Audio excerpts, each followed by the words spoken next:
Hi y'all, and welcome back to my channel. As I have been doing my declutters and my makeup rotation and my low buy, there have been a lot of self-realization moments, which have been wonderful. I am living for the positive change in myself. And one thing that I've noticed, which I feel isn't that big of an epiphany, but maybe my brain works a little slower than others, that amidst brands that I have, that's what made me, that I remember. I did my video talking about my favorite brands and I was like, oh, this and this, and then I was like, wow, there are a lot of brands that I don't have a lot of things from, which isn't an abnormal thing. I'm just weird and my brain thinks all kinds of ways, and I'm like, well, why don't we talk about the brands that I don't have a lot from and maybe kind of go into why? Is it the aesthetic? Is it the price point? Is it experience that I've had with the brand? And what makes me not having a lot from them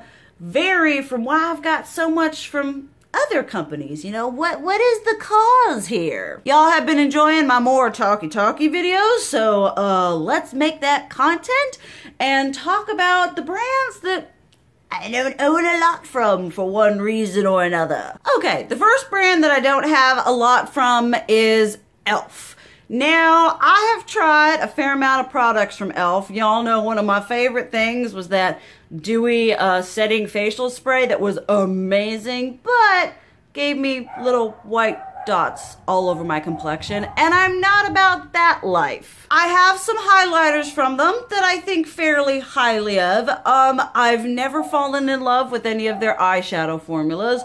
I've never fallen in love with any of their lipstick formulas. I do have brushes from them that are fairly good. And sometimes I'm just like, you know, what keeps me from trying more e.l.f. things? I'd like to think that it's not the price point, because y'all know that I have learned, and we have learned in the interim, that price point doesn't denote quality. I have tried really expensive things that were absolute crap, and I've tried really affordable things that are the absolute shiznit. So sometimes I wonder, like, a part of me I understand is a little bit kind of like, ooh, you know, yeah, it's $2, but what if it doesn't work? Which is funny because I'm willing to throw $30 at something, and what if it doesn't work? Maybe there's a return thing? Because when I purchase things from Sephora, which may or may not be a continuing thing, I do have that whole caveat of like, well, if it doesn't work, I can return it. So I would love to have y'all maybe down below recommend some of your favorite e.l.f. products. And in any of these brands,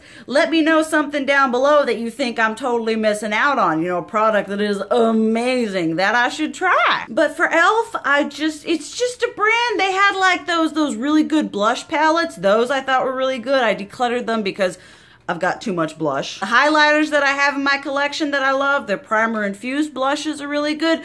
But on a whole, e.l.f. just isn't a brand that I have a myriad of products from that are even a hallmark in my regular makeup rotation and use. Another one, which is a little bit less, Cover Effects. I have their monochromatic blush duos because those are absolutely amazing. I have one of their loose setting powders, which I absolutely love. But all in all, I mean, I admit Cover Effects isn't a brand that has a huge amount of stuff. They're not creating eyeshadow. They don't have lipsticks. I don't think, you know, they're more a complexion-based company. Which is funny because y'all know how important complexion is to me, so you think they would be a brand that I'd be like, yeah, spend all the money. At one time, I really wanted their like custom enhancer drops. I was like, I'm gonna get that shiz and I'm gonna slather it all over my face. Turns out I'm not really a liquid/cream highlighter person, so I never got a hold of them. I mean, in all honesty, the most excited I've ever been about the company was when they released those blushes. I have a foundation from them, I have the powder, but on a whole, when they release something, I'm just kind of like, okay, all right. You know, I feel like what they're releasing doesn't entice me to the point of I think that item could replace something that I already have, use, and love, if you understand what I'm saying. You know, they're very clean, very aesthetic, you know, very just streamlined, and I love the products that I have from them, that I have tried from them, there isn't been, for the limited products that I have tried from Cover FX, there isn't one that I don't really enjoy. So that sort of makes me wonder, like, okay, should I invest and try to get like more stuff from them, or should I just follow my gut and just be like, no, just leave what you have? Like I said, I really enjoy what I have, but on a whole, they're just kind of, they're there. You know, they're kind of like, I would say, you know, like Laura Mercier and Charlotte Tilbury. Well, not so much Charlotte Tilbury. She's kind of, I've been intrigued by her, but she's muy dinero. But they're just kind of a company that's there, and it's just like, okay, all right, Cover FX, woohoo. Oh, I do have 2 of their highlighters, but those are like really natural, subtle highlighters. If they were to come out and do a powder highlight that did to your face what their enhancing drops did, I'd have all of those. The next one is kind of in the same hourglass.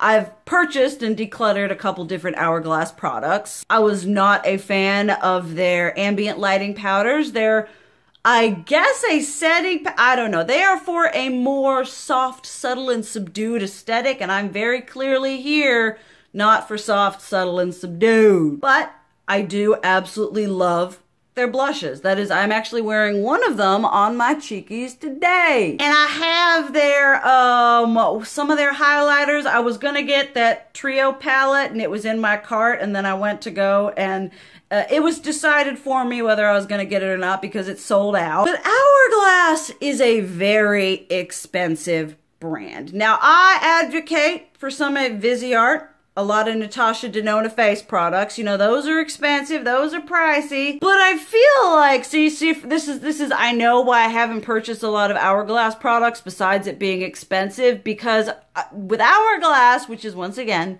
a very softer, subdued, natural, glowing from within, I know for the price I pay, I am not going to get the kind of look or experience I want out of the makeup they're selling. You know, I don't want a soft and subtle and barely there highlighter. I don't want a soft and subtle strobing cream highlighter. You know, I need something for that amount of money. I need something to give me a little more bang for my buck, a little more punch, a little bit more rich and heavy in pigmentation, which may sound stupid, and I understand a lot of people hold Hourglass in high esteem because their face, like I said, their blushes are beautiful, super finely milled, very beautiful, healthy, gorgeous looking on the skin. But for the majority of their other products, I'm just like, I'm good.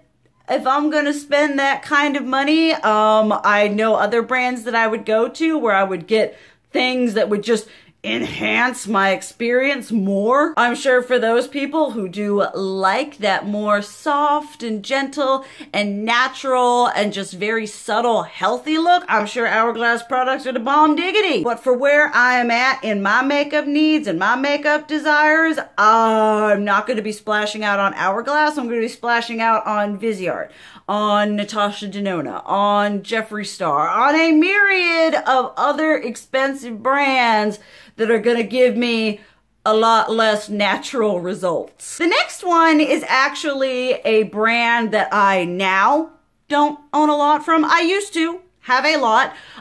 You would have seen in my declutters that a large amount of my stuff that I had from them was decluttered. But good old Tarte, which is a company that during the initial whatever of me into the YouTubes was one of the high tier, very important, whatever, well received. It was, you know, Tarte, Urban Decay, Lorac, Too Faced, Smashbox, you know, that sort of, those were the high end makeup companies that people were purchasing from. And as such, you know, I got Tartelette, all the Tartelette palettes. I had a bunch of blushes, you know, I had a couple, you know, other different palettes that weren't the Tartelette palettes, you know, and as I've just kind of gone on in my makeup journey, not that their products are bad, not that, you know, other people don't love them and everything like that. They're just a company that doesn't really, I've said it so many times where I'm like, I could remove everything Tarte from my collection and never buy from them again and probably be fine. And I stand by that because they're not a brand that is releasing anything that really makes my creative juices flow. You know, they're just kind of there. I do love their Man-Eater mascara. That's what I got here. Beautiful, amazing. One of my top mascaras, not mascaras, eyeliner. But overall, their other products, their aesthetic, their whatever, I'm like neutral, taupe, mahogany, burnt umber, you know, that sort of situation just really isn't doing it for me. They are a company that I purchased a fair amount of from because you heard people talking about it. Oh, the blushes are amazing. The Tarte lip palettes are some of my end-all be-all. You get sucked into the hype and everything like that, when in reality, Tarte isn't a company that appeals to me aesthetically or even the majority product-wise. I do have some things that I absolutely love by them, which is, I feel, true of most of the companies on this list. We've got that one or two products that you're like, yeah, this is amazing. This is the bomb diggity. But everything else just sort of isn't really doing it for you. And Tarte is a company I have learned through progress and discovery and everything like that, they're just not really producing makeup that I am interested in purchasing. Then this is very, very much the whole, you know, you have the one or the two products that you're like, yes, this is amazing. This is the best thing ever. And speaking of which, one of the best thing ever, y'all know I have like 3, maybe 4 foundations that are like my end all be all. They for all the foundations I have in my collection, I wear like 4. One of which being the Josie Maran Argan Oil Vibrancy Fluid Foundation something something. You are a dry skin person who needs a very forgiving, a very lightweight, a very beautiful mid-coverage foundation. Get this. If you don't have the funds for that, get the Physicians Formula, the Healthy Foundation. That's what I'm wearing today. And I love that foundation. I will hail that foundation when I die. And if my whatevers decide to have an open casket, it better be that foundation or one of the others that they slap on my face. But you know, kind of the same theme with all of these, where you have the one product. And the reason I have that product is because this was at the point of desperation before my skincare game was on as good as it is, and I had reached the level of desperation, and I went into the Sephora lady and I said, I need a cruelty-free, dry-friendly foundation. And just as I had finished, the sentence got out of my mouth, she was just like, you need the Josie Maran Vibrancy Argan Oil Fluid Foundation. And I was like, okay, it's like $48, but I'll buy it, and it's amazing. And I've been like, there's like the concealer I thought of trying. There was a beautiful, I didn't buy it because it's a cream blush palette, but the colors in that palette, you know, I like the foundation. I love the foundation. But there isn't anything else in her vast, not even that vast. She's kind of like a smaller whatever. It's more emphasis on skincare based makeup and facial complexion things, which with Cover FX, you'd think because I care so much about this that I'd be more into trying that stuff. But it does kind of go back to I have my tried and true, and I very rarely like to stray from that. And so it just is, like I say, it's just that a company that I'm just like, oh, okay, I will repurchase that foundation until I die. But everything else is just sort of I'm good. I'm okay. I don't need to try this out. Maybe later in my life, but for right now, I'm good with the one. Next is a company, whenever it comes to, brands that I don't have a lot of, I always consider eyeshadow palettes to be even if I have 1 or 2, I'm like, that's a lot of stuff. Because for some reason, when it comes to eyeshadow palettes, I see that as being a bigger commitment to a company than typically other things. And I do possess a lot of eyeshadow from this brand. This is Huda Beauty. So I have all 3 of her bigger palettes. I have a whole bunch of her little mini palettes. And so in that kind of real estate, whatever, I do have a lot. But I was just thinking about like her as a company. There was so many things that I've been like kind of tempted to kind of pull that trigger on. Like her highlighter palettes. Y'all know I love buying a face palette I don't need. Y'all know I love buying highlighter I don't need. The saving grace for those is the fact that they come with one cream, and y'all know how I feel about cross-contamination as well as cream products just on a whole. Unless you're Natasha Denona, I don't really care. You know, but she had her lipsticks and her liquid eyeshadow and her foundation and her setting powder and that really nifty contour whatever thing. You know, there have been products by Huda Beauty that I've been like, kind of tempted by that shiz. But for some reason, they don't reach that point of being so amazingly enticing that I want to invest my money in. And Huda Beauty is a more expensive, she's like a little bit more than I would say what's like standard pricing for high-end makeup. So she's more expensive than Tarte, Urban Decay, Too Faced, kind of like that level. And so for that reason, I'm just, you know, it's kind of about buying her eyeshadow in the first place. And I broke under pressure and I was like, everybody love these. I want to love them too. And when she does it right, she has a beautiful eyeshadow formula. I mean, I must admit, if she were to come out with like single blushes or single highlighters, I'd be like, I think I would like to try that. Even though the last thing I need is more single blush and single highlighter. But you know, just on a whole, looking at that company, the Huda Beauty brand is not a company that I'm like, I will recommend her eyeshadows when they're good, but I'm not like, yeah, everything from this company is amazing. And I don't think they're, I mean, if any of y'all have a company that you love absolutely everything from them, let me know. But, you know, I think it's a little unrealistic to just be like, yes, everything by this company is amazing. You know, I'm not that committed. I'm not that loyal and devoted to Huda Beauty. Then a brand that has, through the years, this brand has had a couple different Holy Grail products of mine, all of which have been discontinued. So thank you for that. But CoverGirl, y'all know your girl was so happy when CoverGirl announced that they were cruelty free. I was like, yes, one of the bigger, just main, you know, just because one thing you have to understand about like Revlon, CoverGirl, and L'Oreal is they're like, you got those and then a bunch of other brands are owned underneath them. So it's not just them, it is the metropolis that they hold in makeup real estate. Because I think Revlon is like one of the, because I think they own like Estee Lauder and a bunch of like, or maybe, I don't know.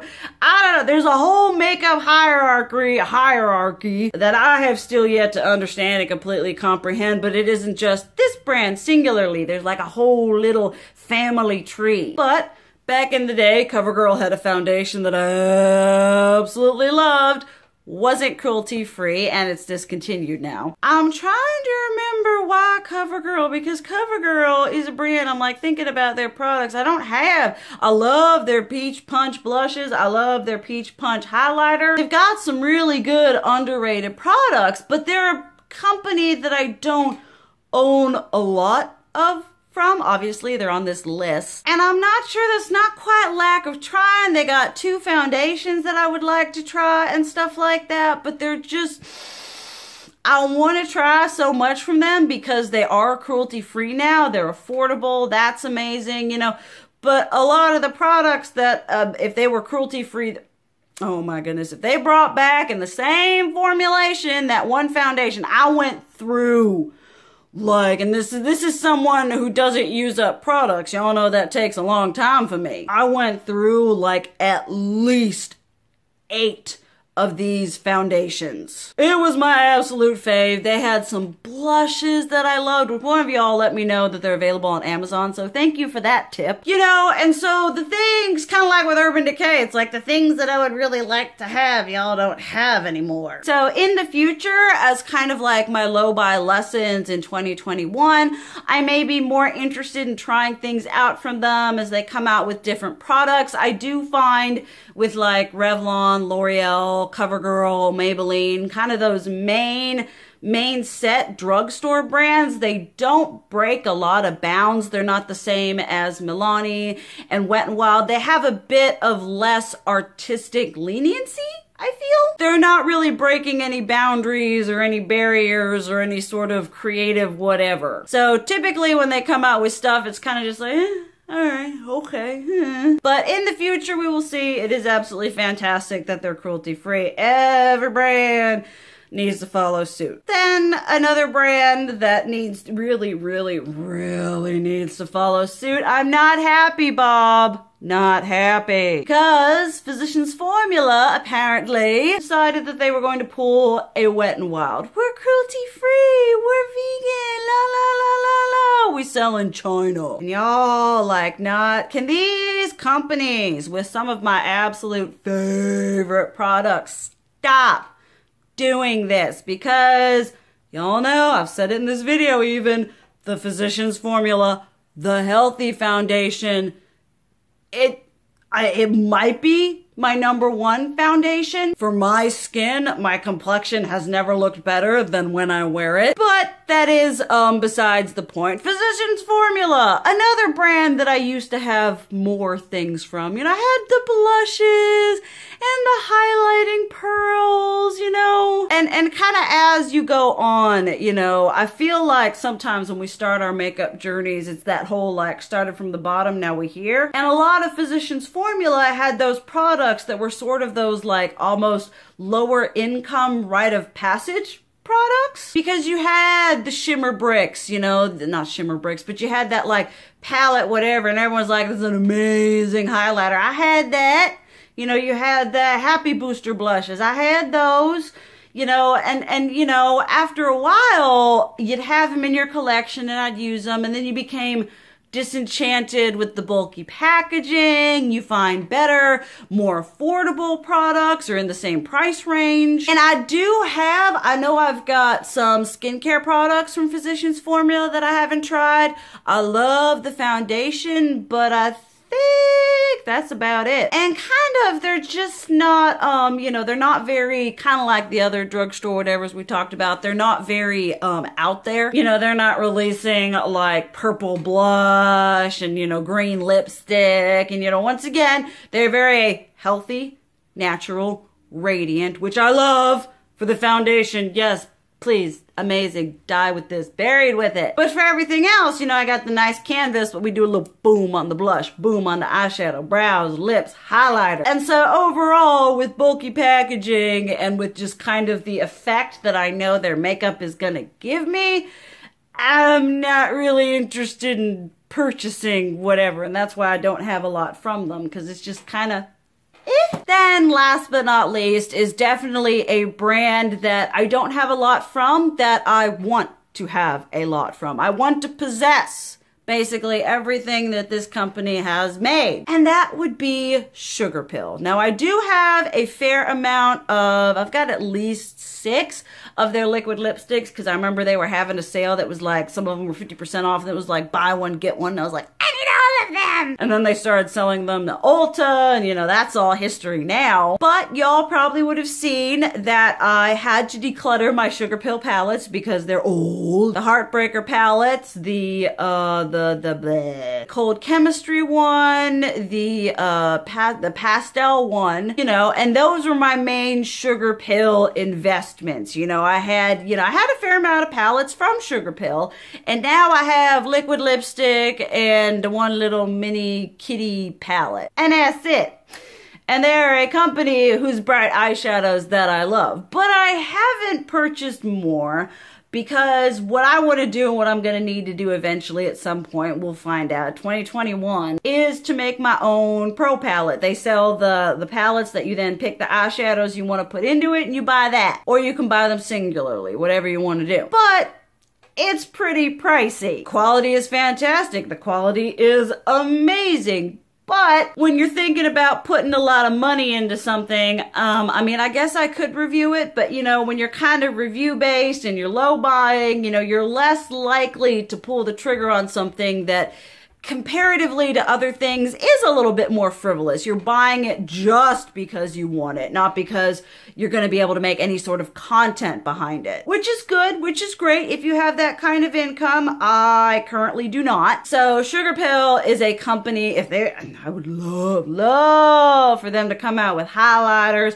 and blushes. That would be, I would be so happy. That would be something that would make me, I would figure out how to make a review on them blushes and highlighters if those would be released. I would just be like, low buy be darned. But overall, Sugar Pill just isn't a company that I currently own a lot of investment or real estate in, which is sad because I really like them. Although 2020, y'all know, is my insurgence in getting more into indie brands, and I hope to take that and just run with it through into 2021. But those are the brands that I'm going to be talking about today. I could do this again if you like this sort of kind of just, discussing talky bit. I'm really enjoying the psychology and kind of unraveling my own psyche about, my whatevers with makeup. I've been really enjoying that. A lot of y'all have said you've enjoyed this. So if you would like to see more incarnations of this, me do another one, talk about more brands, maybe even talk about brands that I have a lot from. I don't know. Let me know. But thank you guys so much for watching. I love you. And as always, keep it real.